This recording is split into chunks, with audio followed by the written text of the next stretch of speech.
Okay, so welcome back.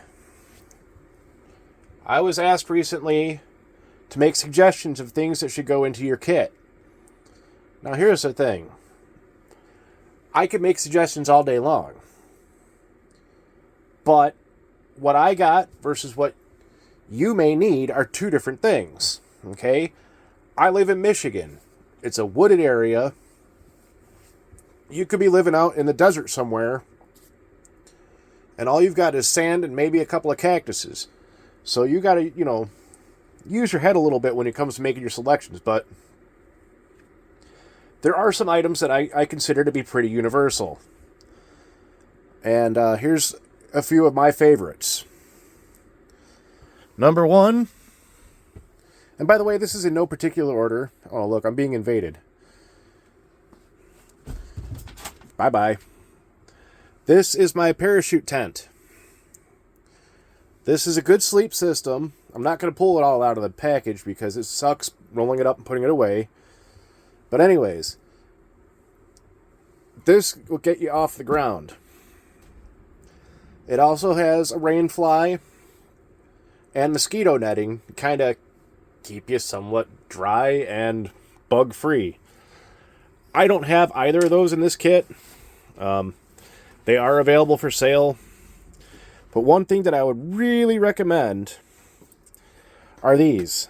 Okay, these are tree savers. Alright, let's unroll one of them a little bit here so you can see what I'm talking about. These are made out of like a nylon webbing. And they got loops all the way around. In regular intervals, okay? Like there's one, and there's another. And it does this the entire length. You could wrap this around a tree and then tie off to this so you're not harming the tree by, putting screws or hooks or even, running a rope around the tree to rub it raw. This is a thick, soft material. Want to say it's got like a 200-pound capacity.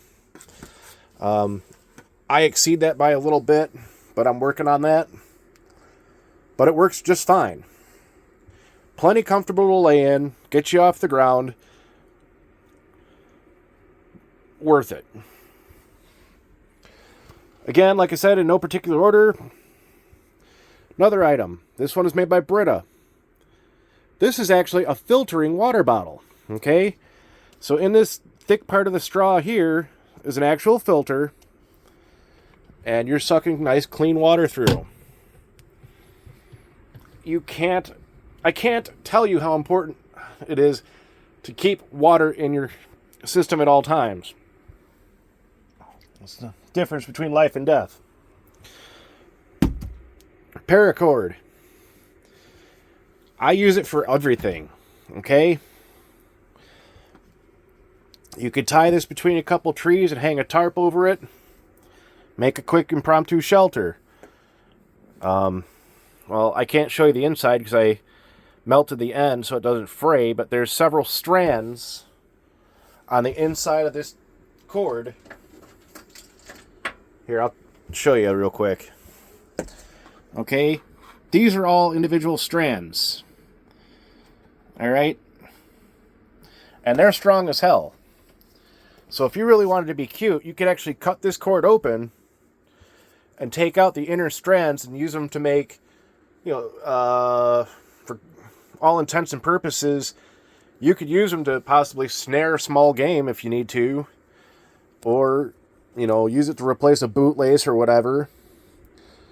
Being that it is, I want to say, I forget the material, I think it's just nylon, but anyways, obviously if you could burn it with a lighter and get it to stop fraying, you could probably use it to help start a fire.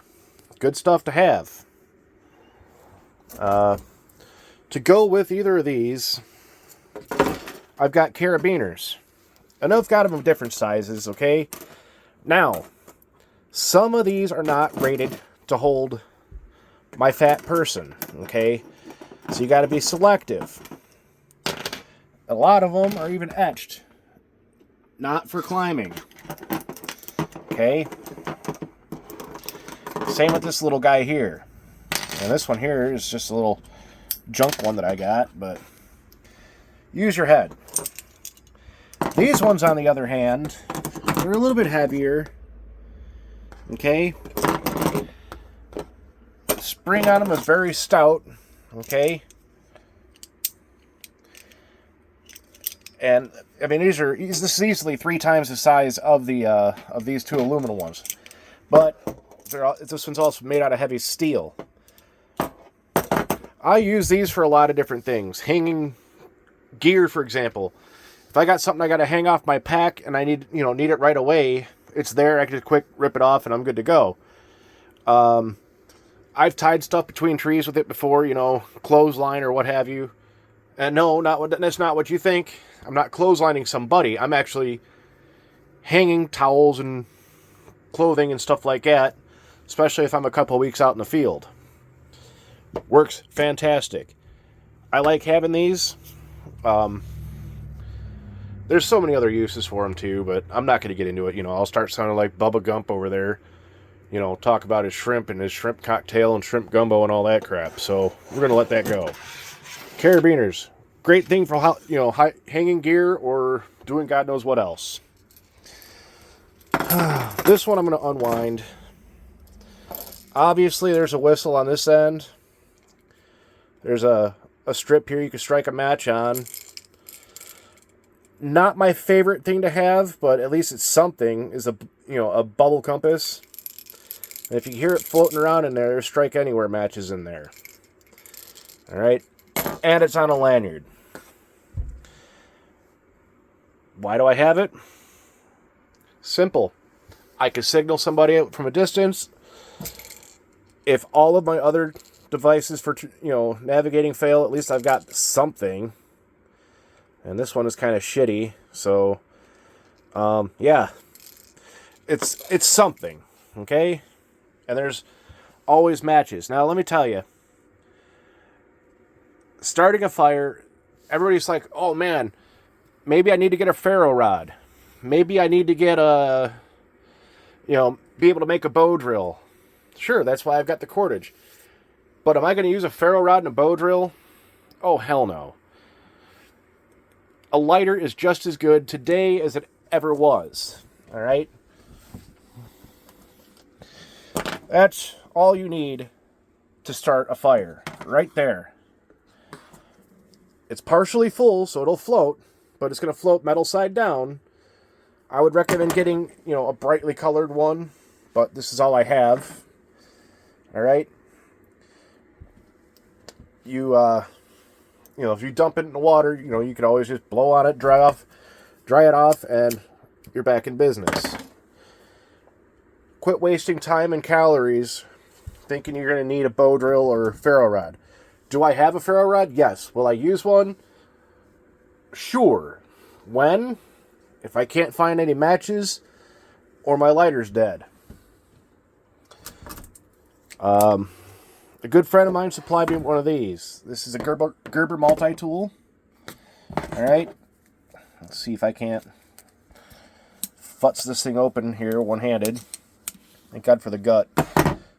Okay, so it's got your pliers, several different blades, screwdrivers, what have yous. This one, has the belt clip. Somebody stole my other one that was in a previous video. I don't know why, but whatever. I'd like to thank Richard for this. He hooked me up fat with this, and I love it. I love him for it. I miss him dearly. I wish he'd be around more, but we live on 2 different sides of the state now. And of course, I've got just a regular knife. This one just rolls around with me in my pocket. It's my everyday carry. It's nothing fancy. I just use it to cut packages open at work when I'm opening boxes or what have you. It'll still cut cordage.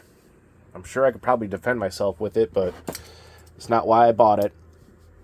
I've got other things to do that. Last but certainly not least, this is my collapsible baton. I showed this in my video where I actually went in depth in what's in my bag. I'm sure you guys can figure it out. Just swing it really hard. It's open, and you can defend yourself with it. I would almost prefer this to drawing my knife or my gun. Okay? 1, it's nice and quiet.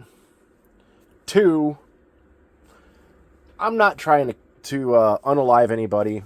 Okay? I'm not. But if I could put some distance between me and them, yeah, that's what I'm going to do. If you don't believe that this works, call Nancy Kerrigan. She'll tell you all about it.